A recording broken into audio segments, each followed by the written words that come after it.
그런 삶이 주는 공허함을 우리는 너무나 잘 알고 있습니다. 우리에게는 좀 더 근본적이고 궁극적인 의미가 필요합니다. 생각하는 신앙 우러나는 복음 믿음 향기. 안녕하세요. 믿음 향기 채널에 오신 것을 환영합니다. 저는 이신영입니다. 살아가면서 특히 저 같은 직장인들, 그리고 책을 읽는 것을 좋아하고 또 책에 파묻혀서 사는 이런 사람들은 주변을 돌아볼 여유를 너무 쉽게 잃어버리곤 합니다. 그리고 그러한 삶은 어느 순간 놀라움을 느끼지 못하게 되는 것 같습니다. 그렇게 경의를 잃어버린 삶은 점점 메말라가는 것 같습니다.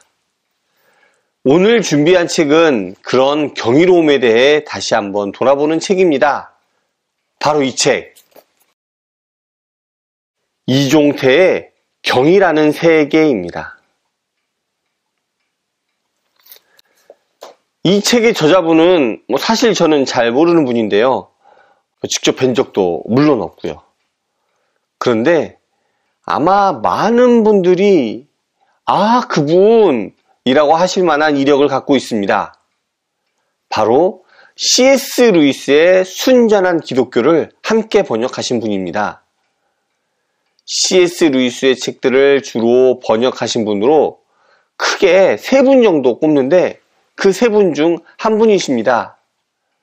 C.S. 루이스의 책 외에도 유진 피터슨의 책이나 알렉산더 슈메만의 책 등을 번역하셨고요. 메시지 성경의 번역에도 참여하셨습니다. 아마 제가 알기로는 본인의 저작으로는 이 책이 처음으로 알고 있는데요.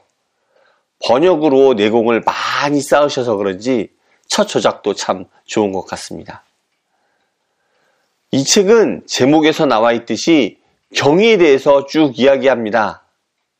그런데 그 경의를 주로 C.S. 루이스의 나니아 연대기를 통해서 이야기하죠. 혹시 저자분이 나니아 연대기도 번역하셨나 싶었는데 그런 것 같지는 않더라고요. 나니아 연대기는 찾아보니까 번역하신 분이 한 분이 아니라 번역 그룹인 것처럼 보이더라고요. 이종태 목사님이 그 그룹에 속해 있을지도 모르겠지만 일단은 아닌 것처럼 보입니다.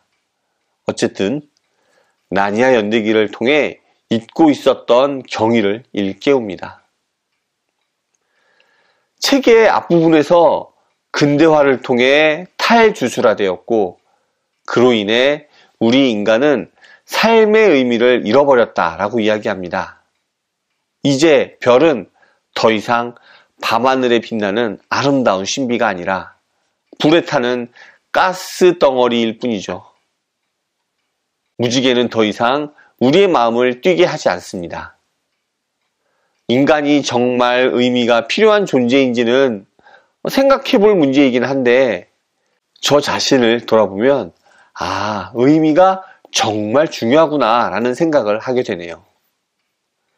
제가 책을 열심히 읽고 이렇게 유튜브를 통해 소개하는 것도 이 안에서 내 삶의 의미를 일부 찾고 느낄 수 있기 때문이 아닐까 싶습니다. 만약 의미 없이 책을 읽으라고 하면 아마 얼마 못 읽을 것 같습니다. 또 이렇게 유튜브를 하라고 해도 얼마 못 하겠죠. 이 책에서는 삶의 의미를 되찾기 위해 경의를 회복해야 한다라고 이야기합니다.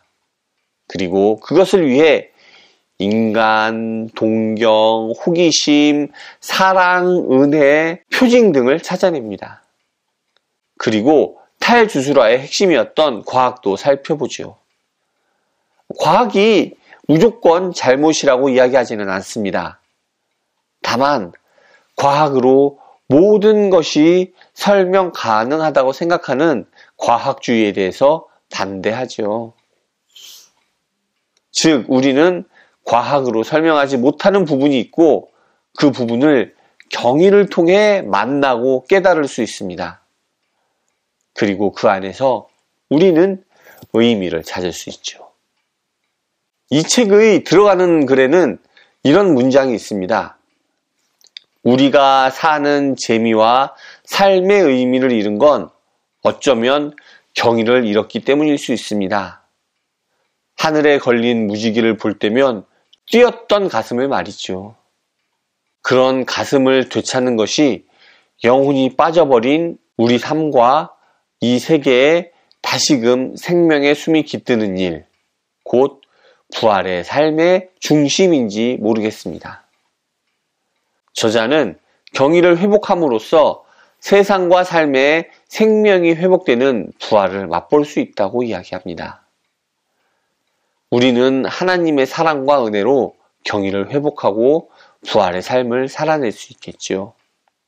이 책을 읽으면서 과연 오늘날 우리의 삶의 의미가 무엇일까 하는 생각을 많이 했습니다. 의미가 우리로 하여금 살아내게 하는 원동력이라면 쉽게 생각해보면 돈이나 아니면 우리의 자녀, 또 연인 등도 의미가 될 수 있지 않나 싶습니다. 어떤 이는 명예나 지식을 쫓기도 하죠. 하지만 그런 의미는 한계가 있습니다. 자녀와 연인은 언젠가는 내 품을 떠나게 되죠. 돈도 의미가 되기엔 부족함을 우리는 잘 압니다. 명예와 지식의 한계도 별반 다르지 않죠.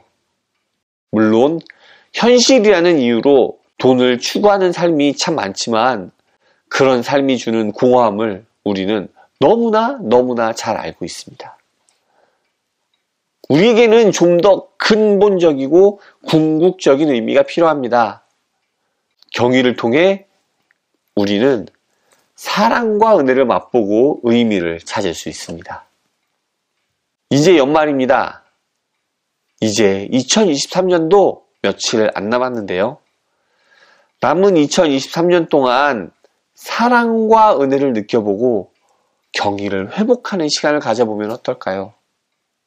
그리고 2024년에는 경이로운 세계를 좀 더 느끼는 한 해가 되면 좋겠습니다. 우리는 그렇게 부활의 삶을 살아낼 수 있으리라고 기대합니다. 감사합니다. 다음에 또 오세요.